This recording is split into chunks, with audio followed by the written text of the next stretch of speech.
कल जो श्री आनंदपुर साहिब तखत श्री केसगढ़ साहिब विखे मंदभागी घटना वापरी है, उस नाल समुचे सिख जगत के अंदर बड़े गुस्से की लहर है और सारे सिखां के हिरदे जिहड़े ने वो बलूंदरे गए ने।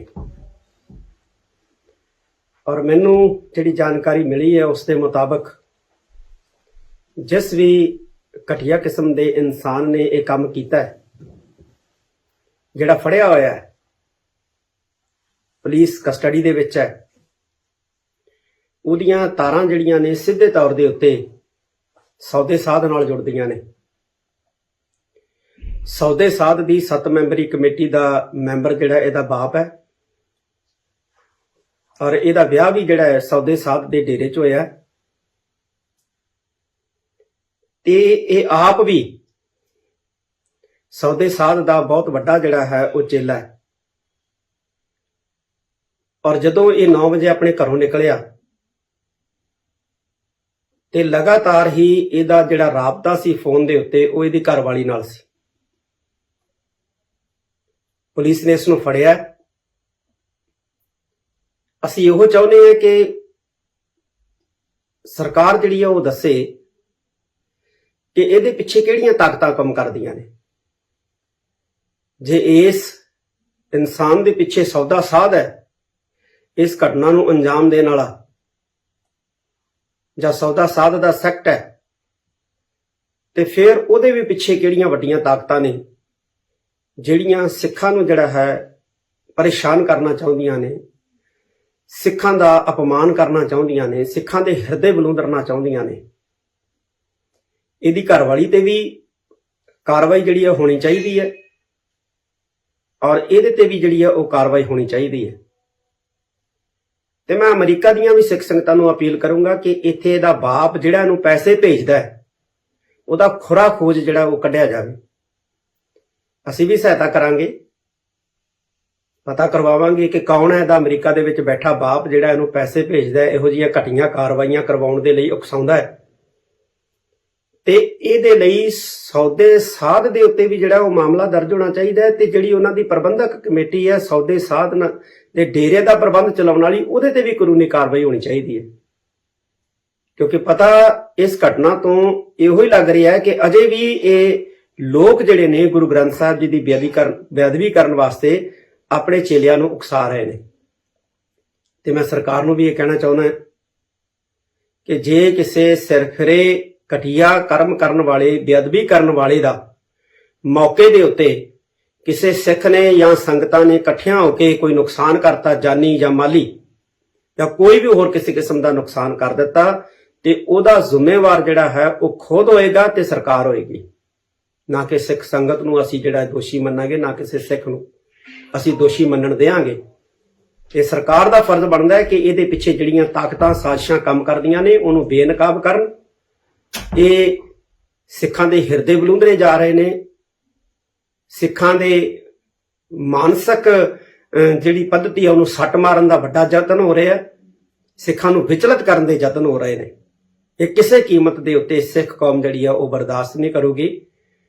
ते मैं फिर एक बारी ये अपील करना चाहुंदा समुचे सिख जगत नूं कि सावधान होइए। बेअदबियां करन वाले जिहड़े ने जिन्ना चिर इन्हां नूं सख्त सजावां नहीं मिलदियां उन्ना चिर ये बेअदबियां करन वाले जिहड़े आ बेअदबियां करन वालों रुकणगे नहीं। इन्हां नूं सख्त सजावां जिहड़ियां ने वो दित्तियां जाणियां चाहीदियां ने और सख्त सजावां दी असीं मंग करदे हां। वाहिगुरू जी का खालसा, वाहिगुरू जी की फतेह। कल जो श्री आनंदपुर साहिब तखत श्री केसगढ़ साहिब विखे मंदभागी घटना वापरी है, उस नाल समुचे सिख जगत के अंदर बड़े गुस्से की लहर है और सारे सिखां दे हिरदे जिहड़े ने वो बलूंदरे गए ने। और मैनू जिहड़ी जानकारी मिली है उसके मुताबिक जिस भी घटिया किस्म के इंसान ने यह काम किया है, जिहड़ा फड़िया होया है, पुलिस कस्टडी दे विच है, उहदियां तारां जिहड़ियां ने सीधे तौर दे उत्ते सौदे साध नाल जुड़दियां ने। ਸੌਦੇ ਸਾਧ ਦੀ 7 ਮੈਂਬਰੀ ਕਮੇਟੀ ਦਾ ਮੈਂਬਰ ਜਿਹੜਾ ਇਹਦਾ ਬਾਪ ਹੈ ਔਰ ਇਹਦਾ ਵਿਆਹ ਵੀ ਜਿਹੜਾ ਹੈ ਸੌਦੇ ਸਾਧ ਦੇ ਡੇਰੇ 'ਚ ਹੋਇਆ ਤੇ ਇਹ ਆਪ ਵੀ ਸੌਦੇ ਸਾਧ ਦਾ ਬਹੁਤ ਵੱਡਾ ਜਿਹੜਾ ਹੈ ਉਹ ਚੇਲਾ ਹੈ। ਔਰ ਜਦੋਂ ਇਹ 9 ਵਜੇ ਆਪਣੇ ਘਰੋਂ ਨਿਕਲਿਆ ਤੇ ਲਗਾਤਾਰ ਹੀ ਇਹਦਾ ਜਿਹੜਾ ਰਾਬਤਾ ਸੀ ਫੋਨ ਦੇ ਉੱਤੇ ਉਹ ਇਹਦੀ ਘਰਵਾਲੀ ਨਾਲ ਸੀ। ਪੁਲਿਸ ਨੇ ਇਸ ਨੂੰ ਫੜਿਆ। ਅਸੀਂ ਇਹੋ ਚਾਹੁੰਦੇ ਹਾਂ ਕਿ ਸਰਕਾਰ ਜਿਹੜੀ ਆ ਉਹ ਦੱਸੇ ਕਿ ਇਹਦੇ ਪਿੱਛੇ ਕਿਹੜੀਆਂ ਤਾਕਤਾਂ ਕੰਮ ਕਰਦੀਆਂ ਨੇ। ਜੇ ਇਸ ਇਨਸਾਨ ਦੇ ਪਿੱਛੇ ਸੌਦਾ ਸਾਧ ਹੈ, ਇਸ ਘਟਨਾ ਨੂੰ ਅੰਜਾਮ ਦੇਣ ਵਾਲਾ ਜਾਂ ਸੌਦਾ ਸਾਧ ਦਾ ਸੈਕਟ ਹੈ, ਤੇ ਫਿਰ ਉਹਦੇ ਵੀ ਪਿੱਛੇ ਕਿਹੜੀਆਂ ਵੱਡੀਆਂ ਤਾਕਤਾਂ ਨੇ ਜਿਹੜੀਆਂ ਸਿੱਖਾਂ ਨੂੰ ਜਿਹੜਾ ਹੈ ਪਰੇਸ਼ਾਨ ਕਰਨਾ ਚਾਹੁੰਦੀਆਂ ਨੇ, ਸਿੱਖਾਂ ਦਾ ਅਪਮਾਨ ਕਰਨਾ ਚਾਹੁੰਦੀਆਂ ਨੇ, ਸਿੱਖਾਂ ਦੇ ਹਿਰਦੇ ਬਲੂੰਦਰਨਾ ਚਾਹੁੰਦੀਆਂ ਨੇ। ਇਹਦੀ ਘਰਵਾਲੀ ਤੇ ਵੀ ਕਾਰਵਾਈ ਜਿਹੜੀ ਹੈ ਹੋਣੀ ਚਾਹੀਦੀ ਹੈ ਔਰ ਇਹਦੇ ਤੇ ਵੀ ਜਿਹੜੀ ਹੈ ਉਹ ਕਾਰਵਾਈ ਹੋਣੀ ਚਾਹੀਦੀ ਹੈ। ਤੇ ਮੈਂ ਅਮਰੀਕਾ ਦੀਆਂ ਵੀ ਸਿੱਖ ਸੰਗਤਾਂ ਨੂੰ ਅਪੀਲ ਕਰੂੰਗਾ ਕਿ ਇੱਥੇ ਇਹਦਾ ਬਾਪ ਜਿਹੜਾ ਇਹਨੂੰ ਪੈਸੇ ਭੇਜਦਾ ਹੈ ਉਹਦਾ ਖੁਰਾ ਖੋਜ ਜਿਹੜਾ ਉਹ ਕੱਢਿਆ ਜਾਵੇ। ਅਸੀਂ ਵੀ ਸਹਾਇਤਾ ਕਰਾਂਗੇ, ਪਤਾ ਕਰਵਾਵਾਂਗੇ ਕਿ ਕੌਣ ਹੈ ਇਹਦਾ ਅਮਰੀਕਾ ਦੇ ਵਿੱਚ ਬੈਠਾ ਬਾਪ ਜਿਹੜਾ ਇਹਨੂੰ ਪੈਸੇ ਭੇਜਦਾ ਹੈ, ਇਹੋ ਜਿਹੀਆਂ ਘਟੀਆਂ ਕਾਰਵਾਈਆਂ ਕਰਵਾਉਣ ਦੇ ਲਈ ਉਕਸਾਉਂਦਾ ਹੈ। ਤੇ ਇਹਦੇ ਲਈ ਸੌਦੇ ਸਾਧ ਦੇ ਉੱਤੇ ਵੀ ਜਿਹੜਾ ਉਹ ਮਾਮਲਾ ਦਰਜ ਹੋਣਾ ਚਾਹੀਦਾ ਹੈ ਤੇ ਜਿਹੜੀ ਉਹਨਾਂ ਦੀ ਪ੍ਰਬੰਧਕ ਕਮੇਟੀ ਹੈ ਸੌਦੇ ਸਾਧ ਦੇ ਡੇਰੇ ਦਾ ਪ੍ਰਬੰਧ ਚਲਾਉਣ ਵਾਲੀ, ਉਹਦੇ ਤੇ ਵੀ ਕਾਨੂੰਨੀ ਕਾਰਵਾਈ ਹੋਣੀ ਚਾਹੀਦੀ ਹੈ। ਕਿਉਂਕਿ ਪਤਾ ਇਸ ਘਟਨਾ ਤੋਂ ਇਹੋ ਹੀ ਲੱਗ ਰਿਹਾ ਹੈ ਕਿ ਅਜੇ ਵੀ ਇਹ ਲੋਕ ਜਿਹੜੇ ਨੇ ਗੁਰੂ ਗ੍ਰੰਥ ਸਾਹਿਬ ਜੀ ਦੀ ਬੇਅਦਬੀ ਕਰਨ ਵਾਸਤੇ ਆਪਣੇ ਚੇਲਿਆਂ ਨੂੰ ਉਕਸਾ ਰਹੇ ਨੇ। ਤੇ ਮੈਂ ਸਰਕਾਰ ਨੂੰ ਵੀ ਇਹ ਕਹਿਣਾ ਚਾਹੁੰਦਾ ਕਿ ਜੇ ਕਿਸੇ ਸਿਰਫਿਰੇ ਘਟੀਆ ਕਰਮ ਕਰਨ ਵਾਲੇ, ਬੇਅਦਬੀ ਕਰਨ ਵਾਲੇ ਦਾ ਮੌਕੇ ਦੇ ਉੱਤੇ ਕਿਸੇ ਸਿੱਖ ਨੇ ਜਾਂ ਸੰਗਤਾਂ ਨੇ ਇਕੱਠਿਆਂ ਹੋ ਕੇ ਕੋਈ ਨੁਕਸਾਨ ਕਰਤਾ, ਜਾਨੀ ਜਾਂ ਮਾਲੀ, ਜਾਂ ਕੋਈ ਵੀ ਹੋਰ ਕਿਸੇ ਕਿਸਮ ਦਾ ਨੁਕਸਾਨ ਕਰ ਦਿੱਤਾ, ਤੇ ਉਹਦਾ ਜ਼ਿੰਮੇਵਾਰ ਜਿਹੜਾ ਹੈ ਉਹ ਖੁਦ ਹੋਏਗਾ ਤੇ ਸਰਕਾਰ ਹੋਏਗੀ। ਨਾ ਕਿ ਸਿੱਖ ਸੰਗਤ ਨੂੰ ਅਸੀਂ ਜਿਹੜਾ ਦੋਸ਼ੀ ਮੰਨਾਂਗੇ, ਨਾ ਕਿਸੇ ਸਿੱਖ ਨੂੰ ਅਸੀਂ ਦੋਸ਼ੀ ਮੰਨਣ ਦੇਵਾਂਗੇ। ਇਹ ਸਰਕਾਰ ਦਾ ਫਰਜ਼ ਬਣਦਾ ਹੈ ਕਿ ਇਹਦੇ ਪਿੱਛੇ ਜਿਹੜੀਆਂ ਤਾਕਤਾਂ ਸਾਜ਼ਿਸ਼ਾਂ ਕੰਮ ਕਰਦੀਆਂ ਨੇ ਉਹਨੂੰ ਬੇਨਕਾਬ ਕਰਨ। ਇਹ ਸਿੱਖਾਂ ਦੇ ਹਿਰਦੇ ਬਲੂੰਦਰੇ ਜਾ ਰਹੇ ਨੇ, ਸਿੱਖਾਂ ਦੇ ਮਾਨਸਿਕ ਜਿਹੜੀ ਪੱਧਤੀ ਹੈ ਉਹਨੂੰ ਸੱਟ ਮਾਰਨ ਦਾ ਵੱਡਾ ਯਤਨ ਹੋ ਰਿਹਾ, ਸਿੱਖਾਂ ਨੂੰ ਵਿਚਲਿਤ ਕਰਨ ਦੇ ਯਤਨ ਹੋ ਰਹੇ ਨੇ। ਇਹ ਕਿਸੇ ਕੀਮਤ ਦੇ ਉੱਤੇ ਸਿੱਖ ਕੌਮ ਜਿਹੜੀ ਆ ਉਹ ਬਰਦਾਸ਼ਤ ਨਹੀਂ ਕਰੂਗੀ। ਤੇ ਮੈਂ ਫੇਰ ਇੱਕ ਵਾਰੀ ਇਹ ਅਪੀਲ ਕਰਨਾ ਚਾਹੁੰਦਾ ਸਮੁੱਚੇ ਸਿੱਖ ਜਗਤ ਨੂੰ ਕਿ ਸਾਵਧਾਨ ਹੋਈਏ। ਬੇਅਦਬੀਆਂ ਕਰਨ ਵਾਲੇ ਜਿਹੜੇ ਨੇ, ਜਿੰਨਾ ਚਿਰ ਇਹਨਾਂ ਨੂੰ ਸਖਤ ਸਜ਼ਾਵਾਂ ਨਹੀਂ ਮਿਲਦੀਆਂ ਉਹਨਾਂ ਚਿਰ ਇਹ ਬੇਅਦਬੀਆਂ ਕਰਨ ਵਾਲੇ ਜਿਹੜੇ ਆ ਬੇਅਦਬੀਆਂ ਕਰਨ ਵੱਲੋਂ ਰੁਕਣਗੇ ਨਹੀਂ।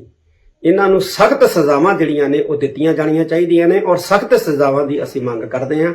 ਵਾਹਿਗੁਰੂ ਜੀ ਕਾ ਖਾਲਸਾ, ਵਾਹਿਗੁਰੂ ਜੀ ਕੀ ਫਤਿਹ। ਕੱਲ ਜੋ ਸ੍ਰੀ ਅਨੰਦਪੁਰ ਸਾਹਿਬ ਤਖਤ ਸ੍ਰੀ ਕੇਸਗੜ੍ਹ ਸਾਹਿਬ ਵਿਖੇ ਮੰਦਭਾਗੀ ਘਟਨਾ ਵਾਪਰੀ ਹੈ, ਉਸ ਨਾਲ ਸਮੁੱਚੇ ਸਿੱਖ ਜਗਤ ਦੇ ਅੰਦਰ ਬੜੇ ਗੁੱਸੇ ਦੀ ਲਹਿਰ ਹੈ ਔਰ ਸਾਰੇ ਸਿੱਖਾਂ ਦੇ ਹਿਰਦੇ ਜਿਹੜੇ ਨੇ ਉਹ ਬਲੂੰਦਰੇ ਗਏ ਨੇ। ਔਰ ਮੈਨੂੰ ਜਿਹੜੀ ਜਾਣਕਾਰੀ ਮਿਲੀ ਹੈ ਉਸ ਦੇ ਮੁਤਾਬਕ ਜਿਸ ਵੀ ਘਟੀਆ ਕਿਸਮ ਦੇ ਇਨਸਾਨ ਨੇ ਇਹ ਕੰਮ ਕੀਤਾ ਹੈ, ਜਿਹੜਾ ਫੜਿਆ ਹੋਇਆ ਹੈ, ਪੁਲਿਸ ਕਸਟਡੀ ਦੇ ਵਿੱਚ ਹੈ, ਉਹਦੀਆਂ ਤਾਰਾਂ ਜਿਹੜੀਆਂ ਨੇ ਸਿੱਧੇ ਤੌਰ ਦੇ ਉੱਤੇ ਸੌਦੇ ਸਾਧ ਨਾਲ ਜੁੜਦੀਆਂ ਨੇ। ਸੌਦੇ ਸਾਧ ਦੀ 7 ਮੈਂਬਰੀ ਕਮੇਟੀ ਦਾ ਮੈਂਬਰ ਜਿਹੜਾ ਇਹਦਾ ਬਾਪ ਹੈ ਔਰ ਇਹਦਾ ਵਿਆਹ ਵੀ ਜਿਹੜਾ ਹੈ ਸੌਦੇ ਸਾਧ ਦੇ ਡੇਰੇ 'ਚ ਹੋਇਆ ਤੇ ਇਹ ਆਪ ਵੀ ਸੌਦੇ ਸਾਧ ਦਾ ਬਹੁਤ ਵੱਡਾ ਜਿਹੜਾ ਹੈ ਉਹ ਚੇਲਾ ਹੈ। ਔਰ ਜਦੋਂ ਇਹ 9 ਵਜੇ ਆਪਣੇ ਘਰੋਂ ਨਿਕਲਿਆ ਤੇ ਲਗਾਤਾਰ ਹੀ ਇਹਦਾ ਜਿਹੜਾ ਰਾਬਤਾ ਸੀ ਫੋਨ ਦੇ ਉੱਤੇ ਉਹ ਇਹਦੀ ਘਰਵਾਲੀ ਨਾਲ ਸੀ। ਪੁਲਿਸ ਨੇ ਇਸ ਨੂੰ ਫੜਿਆ। ਅਸੀਂ ਇਹੋ ਚਾਹੁੰਦੇ ਹਾਂ ਕਿ ਸਰਕਾਰ ਜਿਹੜੀ ਆ ਉਹ ਦੱਸੇ ਕਿ ਇਹਦੇ ਪਿੱਛੇ ਕਿਹੜੀਆਂ ਤਾਕਤਾਂ ਕੰਮ ਕਰਦੀਆਂ ਨੇ। ਜੇ ਇਸ ਇਨਸਾਨ ਦੇ ਪਿੱਛੇ ਸੌਦਾ ਸਾਧ ਹੈ, ਇਸ ਘਟਨਾ ਨੂੰ ਅੰਜਾਮ ਦੇਣ ਵਾਲਾ ਜਾਂ ਸੌਦਾ ਸਾਧ ਦਾ ਸੈਕਟ ਹੈ, ਤੇ ਫਿਰ ਉਹਦੇ ਵੀ ਪਿੱਛੇ ਕਿਹੜੀਆਂ ਵੱਡੀਆਂ ਤਾਕਤਾਂ ਨੇ ਜਿਹੜੀਆਂ ਸਿੱਖਾਂ ਨੂੰ ਜਿਹੜਾ ਹੈ ਪਰੇਸ਼ਾਨ ਕਰਨਾ ਚਾਹੁੰਦੀਆਂ ਨੇ, ਸਿੱਖਾਂ ਦਾ ਅਪਮਾਨ ਕਰਨਾ ਚਾਹੁੰਦੀਆਂ ਨੇ, ਸਿੱਖਾਂ ਦੇ ਹਿਰਦੇ ਬਲੂੰਦਰਨਾ ਚਾਹੁੰਦੀਆਂ ਨੇ। ਇਹਦੀ ਘਰਵਾਲੀ ਤੇ ਵੀ ਕਾਰਵਾਈ ਜਿਹੜੀ ਹੈ ਹੋਣੀ ਚਾਹੀਦੀ ਹੈ, ਔਰ ਇਹਦੇ ਤੇ ਵੀ ਜਿਹੜੀ ਹੈ ਉਹ ਕਾਰਵਾਈ ਹੋਣੀ ਚਾਹੀਦੀ ਹੈ। ਤੇ ਮੈਂ ਅਮਰੀਕਾ ਦੀਆਂ ਵੀ ਸਿੱਖ ਸੰਗਤਾਂ ਨੂੰ ਅਪੀਲ ਕਰੂੰਗਾ ਕਿ ਇੱਥੇ ਇਹਦਾ ਬਾਪ ਜਿਹੜਾ ਇਹਨੂੰ ਪੈਸੇ ਭੇਜਦਾ ਹੈ, ਉਹਦਾ ਖੁਰਾ ਖੋਜ ਜਿਹੜਾ ਉਹ ਕੱਢਿਆ ਜਾਵੇ। ਅਸੀਂ ਵੀ ਸਹਾਇਤਾ ਕਰਾਂਗੇ, ਪਤਾ ਕਰਵਾਵਾਂਗੇ ਕਿ ਕੌਣ ਹੈ ਇਹਦਾ ਅਮਰੀਕਾ ਦੇ ਵਿੱਚ ਬੈਠਾ ਬਾਪ ਜਿਹੜਾ ਇਹਨੂੰ ਪੈਸੇ ਭੇਜਦਾ ਹੈ, ਇਹੋ ਜਿਹੀਆਂ ਘਟੀਆਂ ਕਾਰਵਾਈਆਂ ਕਰਵਾਉਣ ਦੇ ਲਈ ਉਕਸਾਉਂਦਾ ਹੈ। ਤੇ ਇਹਦੇ ਲਈ ਸੌਦੇ ਸਾਧ ਦੇ ਉੱਤੇ ਵੀ ਜਿਹੜਾ ਉਹ ਮਾਮਲਾ ਦਰਜ ਹੋਣਾ ਚਾਹੀਦਾ ਹੈ, ਤੇ ਜਿਹੜੀ ਉਹਨਾਂ ਦੀ ਪ੍ਰਬੰਧਕ ਕਮੇਟੀ ਹੈ ਸੌਦੇ ਸਾਧ ਦੇ ਡੇਰੇ ਦਾ ਪ੍ਰਬੰਧ ਚਲਾਉਣ ਵਾਲੀ, ਉਹਦੇ ਤੇ ਵੀ ਕਾਨੂੰਨੀ ਕਾਰਵਾਈ ਹੋਣੀ ਚਾਹੀਦੀ ਹੈ। ਕਿਉਂਕਿ ਪਤਾ ਇਸ ਘਟਨਾ ਤੋਂ ਇਹੋ ਹੀ ਲੱਗ ਰਿਹਾ ਹੈ ਕਿ ਅਜੇ ਵੀ ਇਹ ਲੋਕ ਜਿਹੜੇ ਨੇ ਗੁਰੂ ਗ੍ਰੰਥ ਸਾਹਿਬ ਜੀ ਦੀ ਬੇਅਦਬੀ ਕਰਨ ਵਾਸਤੇ ਆਪਣੇ ਚੇਲਿਆਂ ਨੂੰ ਉਕਸਾ ਰਹੇ ਨੇ। ਤੇ ਮੈਂ ਸਰਕਾਰ ਨੂੰ ਵੀ ਇਹ ਕਹਿਣਾ ਚਾਹੁੰਦਾ ਕਿ ਜੇ ਕਿਸੇ ਸਿਰਫਿਰੇ ਘਟੀਆ ਕਰਮ ਕਰਨ ਵਾਲੇ, ਬੇਅਦਬੀ ਕਰਨ ਵਾਲੇ ਦਾ ਮੌਕੇ ਦੇ ਉੱਤੇ ਕਿਸੇ ਸਿੱਖ ਨੇ ਜਾਂ ਸੰਗਤਾਂ ਨੇ ਇਕੱਠਿਆਂ ਹੋ ਕੇ ਕੋਈ ਨੁਕਸਾਨ ਕਰਤਾ, ਜਾਨੀ ਜਾਂ ਮਾਲੀ, ਜਾਂ ਕੋਈ ਵੀ ਹੋਰ ਕਿਸੇ ਕਿਸਮ ਦਾ ਨੁਕਸਾਨ ਕਰ ਦਿੱਤਾ, ਤੇ ਉਹਦਾ ਜ਼ਿੰਮੇਵਾਰ ਜਿਹੜਾ ਹੈ ਉਹ ਖੁਦ ਹੋਏਗਾ ਤੇ ਸਰਕਾਰ ਹੋਏਗੀ। ਨਾ ਕਿ ਸਿੱਖ ਸੰਗਤ ਨੂੰ ਅਸੀਂ ਜਿਹੜਾ ਦੋਸ਼ੀ ਮੰਨਾਂਗੇ, ਨਾ ਕਿਸੇ ਸਿੱਖ ਨੂੰ ਅਸੀਂ ਦੋਸ਼ੀ ਮੰਨਣ ਦੇਵਾਂਗੇ। ਇਹ ਸਰਕਾਰ ਦਾ ਫਰਜ਼ ਬਣਦਾ ਹੈ ਕਿ ਇਹਦੇ ਪਿੱਛੇ ਜਿਹੜੀਆਂ ਤਾਕਤਾਂ ਸਾਜ਼ਿਸ਼ਾਂ ਕੰਮ ਕਰਦੀਆਂ ਨੇ ਉਹਨੂੰ ਬੇਨਕਾਬ ਕਰਨ। ਇਹ ਸਿੱਖਾਂ ਦੇ ਹਿਰਦੇ ਬਲੂੰਦਰੇ ਜਾ ਰਹੇ ਨੇ, ਸਿੱਖਾਂ ਦੇ ਮਾਨਸਿਕ ਜਿਹੜੀ ਪੱਧਤੀ ਹੈ ਉਹਨੂੰ ਸੱਟ ਮਾਰਨ ਦਾ ਵੱਡਾ ਯਤਨ ਹੋ ਰਿਹਾ ਹੈ, ਸਿੱਖਾਂ ਨੂੰ ਵਿਚਲਿਤ ਕਰਨ ਦੇ ਯਤਨ ਹੋ ਰਹੇ ਨੇ। ਇਹ ਕਿਸੇ ਕੀਮਤ ਦੇ ਉੱਤੇ ਸਿੱਖ ਕੌਮ ਜਿਹੜੀ ਆ ਉਹ ਬਰਦਾਸ਼ਤ ਨਹੀਂ ਕਰੂਗੀ। ਤੇ ਮੈਂ ਫੇਰ ਇੱਕ ਵਾਰੀ ਇਹ ਅਪੀਲ ਕਰਨਾ ਚਾਹੁੰਦਾ ਸਮੁੱਚੇ ਸਿੱਖ ਜਗਤ ਨੂੰ ਕਿ ਸਾਵਧਾਨ ਹੋਈਏ।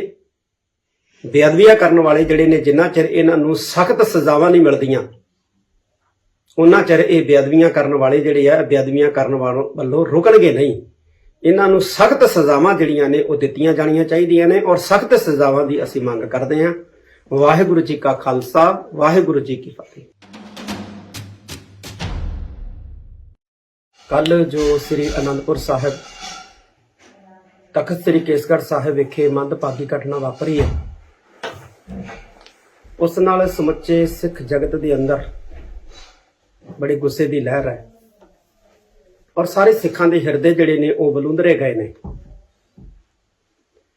ਔਰ ਮੈਨੂੰ ਜਿਹੜੀ ਜਾਣਕਾਰੀ ਮਿਲੀ ਹੈ ਉਸ ਦੇ ਮੁਤਾਬਕ ਜਿਸ ਵੀ ਘਟੀਆ ਕਿਸਮ ਦੇ ਇਨਸਾਨ ਨੇ ਇਹ ਕੰਮ ਕੀਤਾ ਹੈ, ਜਿਹੜਾ ਫੜਿਆ ਹੋਇਆ ਹੈ, ਪੁਲਿਸ ਕਸਟਡੀ ਦੇ ਵਿੱਚ ਹੈ, ਉਹਦੀਆਂ ਤਾਰਾਂ ਜਿਹੜੀਆਂ ਨੇ ਸਿੱਧੇ ਤੌਰ ਦੇ ਉੱਤੇ ਸੌਦੇ ਸਾਧ ਨਾਲ ਜੁੜਦੀਆਂ ਨੇ। ਸੌਦੇ ਸਾਧ ਦੀ 7 ਮੈਂਬਰੀ ਕਮੇਟੀ ਦਾ ਮੈਂਬਰ ਜਿਹੜਾ ਇਹਦਾ ਬਾਪ ਹੈ, ਔਰ ਇਹਦਾ ਵਿਆਹ ਵੀ ਜਿਹੜਾ ਹੈ ਸੌਦੇ ਸਾਧ ਦੇ ਡੇਰੇ 'ਚ ਹੋਇਆ, ਤੇ ਇਹ ਆਪ ਵੀ ਸੌਦੇ ਸਾਧ ਦਾ ਬਹੁਤ ਵੱਡਾ ਜਿਹੜਾ ਹੈ ਉਹ ਚੇਲਾ ਹੈ। ਔਰ ਜਦੋਂ ਇਹ 9 ਵਜੇ ਆਪਣੇ ਘਰੋਂ ਨਿਕਲਿਆ ਤੇ ਲਗਾਤਾਰ ਹੀ ਇਹਦਾ ਜਿਹੜਾ ਰਾਬਤਾ ਸੀ ਫੋਨ ਦੇ ਉੱਤੇ ਉਹ ਇਹਦੀ ਘਰਵਾਲੀ ਨਾਲ ਸੀ। ਪੁਲਿਸ ਨੇ ਇਸ ਨੂੰ ਫੜਿਆ। ਅਸੀਂ ਇਹੋ ਚਾਹੁੰਦੇ ਹਾਂ ਕਿ ਸਰਕਾਰ ਜਿਹੜੀ ਆ ਉਹ ਦੱਸੇ ਕਿ ਇਹਦੇ ਪਿੱਛੇ ਕਿਹੜੀਆਂ ਤਾਕਤਾਂ ਕੰਮ ਕਰਦੀਆਂ ਨੇ। ਜੇ ਇਸ ਇਨਸਾਨ ਦੇ ਪਿੱਛੇ ਸੌਦਾ ਸਾਧ ਹੈ, ਇਸ ਘਟਨਾ ਨੂੰ ਅੰਜਾਮ ਦੇਣ ਵਾਲਾ ਜਾਂ ਸੌਦਾ ਸਾਧ ਦਾ ਸੈਕਟ ਹੈ, ਤੇ ਫਿਰ ਉਹਦੇ ਵੀ ਪਿੱਛੇ ਕਿਹੜੀਆਂ ਵੱਡੀਆਂ ਤਾਕਤਾਂ ਨੇ ਜਿਹੜੀਆਂ ਸਿੱਖਾਂ ਨੂੰ ਜਿਹੜਾ ਹੈ ਪਰੇਸ਼ਾਨ ਕਰਨਾ ਚਾਹੁੰਦੀਆਂ ਨੇ, ਸਿੱਖਾਂ ਦਾ ਅਪਮਾਨ ਕਰਨਾ ਚਾਹੁੰਦੀਆਂ ਨੇ, ਸਿੱਖਾਂ ਦੇ ਹਿਰਦੇ ਬਲੂੰਦਰਨਾ ਚਾਹੁੰਦੀਆਂ ਨੇ। ਇਹਦੀ ਘਰਵਾਲੀ ਤੇ ਵੀ ਕਾਰਵਾਈ ਜਿਹੜੀ ਹੈ ਹੋਣੀ ਚਾਹੀਦੀ ਹੈ, ਔਰ ਇਹਦੇ ਤੇ ਵੀ ਜਿਹੜੀ ਹੈ ਉਹ ਕਾਰਵਾਈ ਹੋਣੀ ਚਾਹੀਦੀ ਹੈ। ਤੇ ਮੈਂ ਅਮਰੀਕਾ ਦੀਆਂ ਵੀ ਸਿੱਖ ਸੰਗਤਾਂ ਨੂੰ ਅਪੀਲ ਕਰੂੰਗਾ ਕਿ ਇੱਥੇ ਇਹਦਾ ਬਾਪ ਜਿਹੜਾ ਇਹਨੂੰ ਪੈਸੇ ਭੇਜਦਾ ਹੈ, ਉਹਦਾ ਖੁਰਾ ਖੋਜ ਜਿਹੜਾ ਉਹ ਕੱਢਿਆ ਜਾਵੇ। ਅਸੀਂ ਵੀ ਸਹਾਇਤਾ ਕਰਾਂਗੇ, ਪਤਾ ਕਰਵਾਵਾਂਗੇ ਕਿ ਕੌਣ ਹੈ ਇਹਦਾ ਅਮਰੀਕਾ ਦੇ ਵਿੱਚ ਬੈਠਾ ਬਾਪ ਜਿਹੜਾ ਇਹਨੂੰ ਪੈਸੇ ਭੇਜਦਾ ਹੈ, ਇਹੋ ਜਿਹੀਆਂ ਘਟੀਆਂ ਕਾਰਵਾਈਆਂ ਕਰਵਾਉਣ ਦੇ ਲਈ ਉਕਸਾਉਂਦਾ ਹੈ। ਤੇ ਇਹਦੇ ਲਈ ਸੌਦੇ ਸਾਧ ਦੇ ਉੱਤੇ ਵੀ ਜਿਹੜਾ ਉਹ ਮਾਮਲਾ ਦਰਜ ਹੋਣਾ ਚਾਹੀਦਾ ਹੈ, ਤੇ ਜਿਹੜੀ ਉਹਨਾਂ ਦੀ ਪ੍ਰਬੰਧਕ ਕਮੇਟੀ ਹੈ ਸੌਦੇ ਸਾਧ ਦੇ ਡੇਰੇ ਦਾ ਪ੍ਰਬੰਧ ਚਲਾਉਣ ਵਾਲੀ, ਉਹਦੇ ਤੇ ਵੀ ਕਾਨੂੰਨੀ ਕਾਰਵਾਈ ਹੋਣੀ ਚਾਹੀਦੀ ਹੈ। ਕਿਉਂਕਿ ਪਤਾ ਇਸ ਘਟਨਾ ਤੋਂ ਇਹੋ ਹੀ ਲੱਗ ਰਿਹਾ ਹੈ ਕਿ ਅਜੇ ਵੀ ਇਹ ਲੋਕ ਜਿਹੜੇ ਨੇ ਗੁਰੂ ਗ੍ਰੰਥ ਸਾਹਿਬ ਜੀ ਦੀ ਬੇਅਦਬੀ ਕਰਨ ਵਾਸਤੇ ਆਪਣੇ ਚੇਲਿਆਂ ਨੂੰ ਉਕਸਾ ਰਹੇ ਨੇ। ਤੇ ਮੈਂ ਸਰਕਾਰ ਨੂੰ ਵੀ ਇਹ ਕਹਿਣਾ ਚਾਹੁੰਦਾ ਕਿ ਜੇ ਕਿਸੇ ਸਿਰਫਿਰੇ ਘਟੀਆ ਕਰਮ ਕਰਨ ਵਾਲੇ, ਬੇਅਦਬੀ ਕਰਨ ਵਾਲੇ ਦਾ ਮੌਕੇ ਦੇ ਉੱਤੇ ਕਿਸੇ ਸਿੱਖ ਨੇ ਜਾਂ ਸੰਗਤਾਂ ਨੇ ਇਕੱਠਿਆਂ ਹੋ ਕੇ ਕੋਈ ਨੁਕਸਾਨ ਕਰਤਾ, ਜਾਨੀ ਜਾਂ ਮਾਲੀ, ਜਾਂ ਕੋਈ ਵੀ ਹੋਰ ਕਿਸੇ ਕਿਸਮ ਦਾ ਨੁਕਸਾਨ ਕਰ ਦਿੱਤਾ, ਤੇ ਉਹਦਾ ਜ਼ਿੰਮੇਵਾਰ ਜਿਹੜਾ ਹੈ ਉਹ ਖੁਦ ਹੋਏਗਾ ਤੇ ਸਰਕਾਰ ਹੋਏਗੀ। ਨਾ ਕਿ ਸਿੱਖ ਸੰਗਤ ਨੂੰ ਅਸੀਂ ਜਿਹੜਾ ਦੋਸ਼ੀ ਮੰਨਾਂਗੇ, ਨਾ ਕਿਸੇ ਸਿੱਖ ਨੂੰ ਅਸੀਂ ਦੋਸ਼ੀ ਮੰਨਣ ਦੇਵਾਂਗੇ। ਤੇ ਸਰਕਾਰ ਦਾ ਫਰਜ਼ ਬਣਦਾ ਹੈ ਕਿ ਇਹਦੇ ਪਿੱਛੇ ਜਿਹੜੀਆਂ ਤਾਕਤਾਂ, ਸਾਜ਼ਿਸ਼ਾਂ ਕੰਮ ਕਰਦੀਆਂ ਨੇ ਉਹਨੂੰ ਬੇਨਕਾਬ ਕਰਨ। ਇਹ ਸਿੱਖਾਂ ਦੇ ਹਿਰਦੇ ਬਲੂੰਦਰੇ ਜਾ ਰਹੇ ਨੇ, ਸਿੱਖਾਂ ਦੇ ਮਾਨਸਿਕ ਜਿਹੜੀ ਪੱਧਤੀ ਆ ਉਹਨੂੰ ਸੱਟ ਮਾਰਨ ਦਾ ਵੱਡਾ ਯਤਨ ਹੋ ਰਿਹਾ, ਸਿੱਖਾਂ ਨੂੰ ਵਿਚਲਿਤ ਕਰਨ ਦੇ ਯਤਨ ਹੋ ਰਹੇ ਨੇ। ਇਹ ਕਿਸੇ ਕੀਮਤ ਦੇ ਉੱਤੇ ਸਿੱਖ ਕੌਮ ਜਿਹੜੀ ਆ ਉਹ ਬਰਦਾਸ਼ਤ ਨਹੀਂ ਕਰੂਗੀ। ਤੇ ਮੈਂ ਫੇਰ ਇੱਕ ਵਾਰੀ ਇਹ ਅਪੀਲ ਕਰਨਾ ਚਾਹੁੰਦਾ ਸਮੁੱਚੇ ਸਿੱਖ ਜਗਤ ਨੂੰ ਕਿ ਸਾਵਧਾਨ ਹੋਈਏ। ਬੇਅਦਬੀਆਂ ਕਰਨ ਵਾਲੇ ਜਿਹੜੇ ਨੇ, ਜਿੰਨਾ ਚਿਰ ਇਹਨਾਂ ਨੂੰ ਸਖਤ ਸਜ਼ਾਵਾਂ ਨਹੀਂ ਮਿਲਦੀਆਂ, ਉਹਨਾਂ ਚਿਰ ਇਹ ਬੇਅਦਬੀਆਂ ਕਰਨ ਵਾਲੇ ਜਿਹੜੇ ਆ ਬੇਅਦਬੀਆਂ ਕਰਨ ਵੱਲੋਂ ਰੁਕਣਗੇ ਨਹੀਂ। ਇਹਨਾਂ ਨੂੰ ਸਖਤ ਸਜ਼ਾਵਾਂ ਜਿਹੜੀਆਂ ਨੇ ਉਹ ਦਿੱਤੀਆਂ ਜਾਣੀਆਂ ਚਾਹੀਦੀਆਂ ਨੇ, ਔਰ ਸਖਤ ਸਜ਼ਾਵਾਂ ਦੀ ਅਸੀਂ ਮੰਗ ਕਰਦੇ ਹਾਂ। ਵਾਹਿਗੁਰੂ ਜੀ ਕਾ ਖਾਲਸਾ, ਵਾਹਿਗੁਰੂ ਜੀ ਕੀ ਫਤਿਹ। ਕੱਲ ਜੋ ਸ੍ਰੀ ਅਨੰਦਪੁਰ ਸਾਹਿਬ, ਤਖਤ ਸ੍ਰੀ ਕੇਸਗੜ੍ਹ ਸਾਹਿਬ ਵਿਖੇ ਮੰਦਭਾਗੀ ਘਟਨਾ ਵਾਪਰੀ ਹੈ, ਉਸ ਨਾਲ ਸਮੁੱਚੇ ਸਿੱਖ ਜਗਤ ਦੇ ਅੰਦਰ ਬੜੇ ਗੁੱਸੇ ਦੀ ਲਹਿਰ ਹੈ, ਔਰ ਸਾਰੇ ਸਿੱਖਾਂ ਦੇ ਹਿਰਦੇ ਜਿਹੜੇ ਨੇ ਉਹ ਬਲੂੰਦਰੇ ਗਏ ਨੇ। ਔਰ ਮੈਨੂੰ ਜਿਹੜੀ ਜਾਣਕਾਰੀ ਮਿਲੀ ਹੈ ਉਸ ਦੇ ਮੁਤਾਬਕ ਜਿਸ ਵੀ ਘਟੀਆ ਕਿਸਮ ਦੇ ਇਨਸਾਨ ਨੇ ਇਹ ਕੰਮ ਕੀਤਾ ਹੈ, ਜਿਹੜਾ ਫੜਿਆ ਹੋਇਆ ਹੈ, ਪੁਲਿਸ ਕਸਟਡੀ ਦੇ ਵਿੱਚ ਹੈ, ਉਹਦੀਆਂ ਤਾਰਾਂ ਜਿਹੜੀਆਂ ਨੇ ਸਿੱਧੇ ਤੌਰ ਦੇ ਉੱਤੇ ਸੌਦੇ ਸਾਧ ਨਾਲ ਜੁੜਦੀਆਂ ਨੇ। ਸੌਦੇ ਸਾਧ ਦੀ 7 ਮੈਂਬਰੀ ਕਮੇਟੀ ਦਾ ਮੈਂਬਰ ਜਿਹੜਾ ਇਹਦਾ ਬਾਪ ਹੈ, ਔਰ ਇਹਦਾ ਵਿਆਹ ਵੀ ਜਿਹੜਾ ਹੈ ਸੌਦੇ ਸਾਧ ਦੇ ਡੇਰੇ 'ਚ ਹੋਇਆ, ਤੇ ਇਹ ਆਪ ਵੀ ਸੌਦੇ ਸਾਧ ਦਾ ਬਹੁਤ ਵੱਡਾ ਜਿਹੜਾ ਹੈ ਉਹ ਚੇਲਾ ਹੈ। ਔਰ ਜਦੋਂ ਇਹ 9 ਵਜੇ ਆਪਣੇ ਘਰੋਂ ਨਿਕਲਿਆ ਤੇ ਲਗਾਤਾਰ ਹੀ ਇਹਦਾ ਜਿਹੜਾ ਰਾਬਤਾ ਸੀ ਫੋਨ ਦੇ ਉੱਤੇ ਉਹ ਇਹਦੀ ਘਰਵਾਲੀ ਨਾਲ ਸੀ। ਪੁਲਿਸ ਨੇ ਇਸ ਨੂੰ ਫੜਿਆ। ਅਸੀਂ ਇਹੋ ਚਾਹੁੰਦੇ ਹਾਂ ਕਿ ਸਰਕਾਰ ਜਿਹੜੀ ਆ ਉਹ ਦੱਸੇ ਕਿ ਇਹਦੇ ਪਿੱਛੇ ਕਿਹੜੀਆਂ ਤਾਕਤਾਂ ਕੰਮ ਕਰਦੀਆਂ ਨੇ। ਜੇ ਇਸ ਇਨਸਾਨ ਦੇ ਪਿੱਛੇ ਸੌਦਾ ਸਾਧ ਹੈ, ਇਸ ਘਟਨਾ ਨੂੰ ਅੰਜਾਮ ਦੇਣ ਵਾਲਾ, ਜਾਂ ਸੌਦਾ ਸਾਧ ਦਾ ਸੈਕਟ ਹੈ, ਤੇ ਫਿਰ ਉਹਦੇ ਵੀ ਪਿੱਛੇ ਕਿਹੜੀਆਂ ਵੱਡੀਆਂ ਤਾਕਤਾਂ ਨੇ ਜਿਹੜੀਆਂ ਸਿੱਖਾਂ ਨੂੰ ਜਿਹੜਾ ਹੈ ਪਰੇਸ਼ਾਨ ਕਰਨਾ ਚਾਹੁੰਦੀਆਂ ਨੇ, ਸਿੱਖਾਂ ਦਾ ਅਪਮਾਨ ਕਰਨਾ ਚਾਹੁੰਦੀਆਂ ਨੇ, ਸਿੱਖਾਂ ਦੇ ਹਿਰਦੇ ਬਲੂੰਦਰਨਾ ਚਾਹੁੰਦੀਆਂ ਨੇ। ਇਹਦੀ ਘਰਵਾਲੀ ਤੇ ਵੀ ਕਾਰਵਾਈ ਜਿਹੜੀ ਹੈ ਹੋਣੀ ਚਾਹੀਦੀ ਹੈ, ਔਰ ਇਹਦੇ ਤੇ ਵੀ ਜਿਹੜੀ ਹੈ ਉਹ ਕਾਰਵਾਈ ਹੋਣੀ ਚਾਹੀਦੀ ਹੈ। ਤੇ ਮੈਂ ਅਮਰੀਕਾ ਦੀਆਂ ਵੀ ਸਿੱਖ ਸੰਗਤਾਂ ਨੂੰ ਅਪੀਲ ਕਰੂੰਗਾ ਕਿ ਇੱਥੇ ਇਹਦਾ ਬਾਪ ਜਿਹੜਾ ਇਹਨੂੰ ਪੈਸੇ ਭੇਜਦਾ ਹੈ, ਉਹਦਾ ਖੁਰਾ ਖੋਜ ਜਿਹੜਾ ਉਹ ਕੱਢਿਆ ਜਾਵੇ। ਅਸੀਂ ਵੀ ਸਹਾਇਤਾ ਕਰਾਂਗੇ, ਪਤਾ ਕਰਵਾਵਾਂਗੇ ਕਿ ਕੌਣ ਹੈ ਇਹਦਾ ਅਮਰੀਕਾ ਦੇ ਵਿੱਚ ਬੈਠਾ ਬਾਪ ਜਿਹੜਾ ਇਹਨੂੰ ਪੈਸੇ ਭੇਜਦਾ ਹੈ, ਇਹੋ ਜਿਹੀਆਂ ਘਟੀਆਂ ਕਾਰਵਾਈਆਂ ਕਰਵਾਉਣ ਦੇ ਲਈ ਉਕਸਾਉਂਦਾ ਹੈ। ਤੇ ਇਹਦੇ ਲਈ ਸੌਦੇ ਸਾਧ ਦੇ ਉੱਤੇ ਵੀ ਜਿਹੜਾ ਉਹ ਮਾਮਲਾ ਦਰਜ ਹੋਣਾ ਚਾਹੀਦਾ ਹੈ, ਤੇ ਜਿਹੜੀ ਉਹਨਾਂ ਦੀ ਪ੍ਰਬੰਧਕ ਕਮੇਟੀ ਹੈ ਸੌਦੇ ਸਾਧ ਦੇ ਡੇਰੇ ਦਾ ਪ੍ਰਬੰਧ ਚਲਾਉਣ ਵਾਲੀ, ਉਹਦੇ ਤੇ ਵੀ ਕਾਨੂੰਨੀ ਕਾਰਵਾਈ ਹੋਣੀ ਚਾਹੀਦੀ ਹੈ। ਕਿਉਂਕਿ ਪਤਾ ਇਸ ਘਟਨਾ ਤੋਂ ਇਹੋ ਹੀ ਲੱਗ ਰਿਹਾ ਹੈ ਕਿ ਅਜੇ ਵੀ ਇਹ ਲੋਕ ਜਿਹੜੇ ਨੇ ਗੁਰੂ ਗ੍ਰੰਥ ਸਾਹਿਬ ਜੀ ਦੀ ਬੇਅਦਬੀ ਕਰਨ ਵਾਸਤੇ ਆਪਣੇ ਚੇਲਿਆਂ ਨੂੰ ਉਕਸਾ ਰਹੇ ਨੇ। ਤੇ ਮੈਂ ਸਰਕਾਰ ਨੂੰ ਵੀ ਇਹ ਕਹਿਣਾ ਚਾਹੁੰਦਾ ਕਿ ਜੇ ਕਿਸੇ ਸਿਰਫਿਰੇ ਘਟੀਆ ਕਰਮ ਕਰਨ ਵਾਲੇ, ਬੇਅਦਬੀ ਕਰਨ ਵਾਲੇ ਦਾ ਮੌਕੇ ਦੇ ਉੱਤੇ ਕਿਸੇ ਸਿੱਖ ਨੇ ਜਾਂ ਸੰਗਤਾਂ ਨੇ ਇਕੱਠਿਆਂ ਹੋ ਕੇ ਕੋਈ ਨੁਕਸਾਨ ਕਰਤਾ, ਜਾਨੀ ਜਾਂ ਮਾਲੀ, ਜਾਂ ਕੋਈ ਵੀ ਹੋਰ ਕਿਸੇ ਕਿਸਮ ਦਾ ਨੁਕਸਾਨ ਕਰ ਦਿੱਤਾ, ਤੇ ਉਹਦਾ ਜ਼ਿੰਮੇਵਾਰ ਜਿਹੜਾ ਹੈ ਉਹ ਖੁਦ ਹੋਏਗਾ ਤੇ ਸਰਕਾਰ ਹੋਏਗੀ। ਨਾ ਕਿ ਸਿੱਖ ਸੰਗਤ ਨੂੰ ਅਸੀਂ ਜਿਹੜਾ ਦੋਸ਼ੀ ਮੰਨਾਂਗੇ, ਨਾ ਕਿਸੇ ਸਿੱਖ ਨੂੰ ਅਸੀਂ ਦੋਸ਼ੀ ਮੰਨਣ ਦੇਵਾਂਗੇ। ਤੇ ਸਰਕਾਰ ਦਾ ਫਰਜ਼ ਬਣਦਾ ਹੈ ਕਿ ਇਹਦੇ ਪਿੱਛੇ ਜਿਹੜੀਆਂ ਤਾਕਤਾਂ ਸਾਜ਼ਿਸ਼ਾਂ ਕੰਮ ਕਰਦੀਆਂ ਨੇ ਉਹਨੂੰ ਬੇਨਕਾਬ ਕਰਨ। ਇਹ ਸਿੱਖਾਂ ਦੇ ਹਿਰਦੇ ਬਲੂੰਦਰੇ ਜਾ ਰਹੇ ਨੇ, ਸਿੱਖਾਂ ਦੇ ਮਾਨਸਿਕ ਜਿਹੜੀ ਪੱਧਤੀ ਆ ਉਹਨੂੰ ਸੱਟ ਮਾਰਨ ਦਾ ਵੱਡਾ ਯਤਨ ਹੋ ਰਿਹਾ, ਸਿੱਖਾਂ ਨੂੰ ਵਿਚਲਿਤ ਕਰਨ ਦੇ ਯਤਨ ਹੋ ਰਹੇ ਨੇ। ਇਹ ਕਿਸੇ ਕੀਮਤ ਦੇ ਉੱਤੇ ਸਿੱਖ ਕੌਮ ਜਿਹੜੀ ਆ ਉਹ ਬਰਦਾਸ਼ਤ ਨਹੀਂ ਕਰੂਗੀ। ਤੇ ਮੈਂ ਫੇਰ ਇੱਕ ਵਾਰੀ ਇਹ ਅਪੀਲ ਕਰਨਾ ਚਾਹੁੰਦਾ ਸਮੁੱਚੇ ਸਿੱਖ ਜਗਤ ਨੂੰ ਕਿ ਸਾਵਧਾਨ ਹੋਈਏ। ਬੇਅਦਬੀਆਂ ਕਰਨ ਵਾਲੇ ਜਿਹੜੇ ਨੇ, ਜਿੰਨਾ ਚਿਰ ਇਹਨਾਂ ਨੂੰ ਸਖਤ ਸਜ਼ਾਵਾਂ ਨਹੀਂ ਮਿਲਦੀਆਂ ਉਹਨਾਂ ਚਿਰ ਇਹ ਬੇਅਦਬੀਆਂ ਕਰਨ ਵਾਲੇ ਜਿਹੜੇ ਆ ਬੇਅਦਬੀਆਂ ਕਰਨ ਵੱਲੋਂ ਰੁਕਣਗੇ ਨਹੀਂ। ਇਹਨਾਂ ਨੂੰ ਸਖਤ ਸਜ਼ਾਵਾਂ ਜਿਹੜੀਆਂ ਨੇ ਉਹ ਦਿੱਤੀਆਂ ਜਾਣੀਆਂ ਚਾਹੀਦੀਆਂ ਨੇ, ਔਰ ਸਖਤ ਸਜ਼ਾਵਾਂ ਦੀ ਅਸੀਂ ਮੰਗ ਕਰਦੇ ਹਾਂ। ਵਾਹਿਗੁਰੂ ਜੀ ਕਾ ਖਾਲਸਾ, ਵਾਹਿਗੁਰੂ ਜੀ ਕੀ ਫਤਿਹ।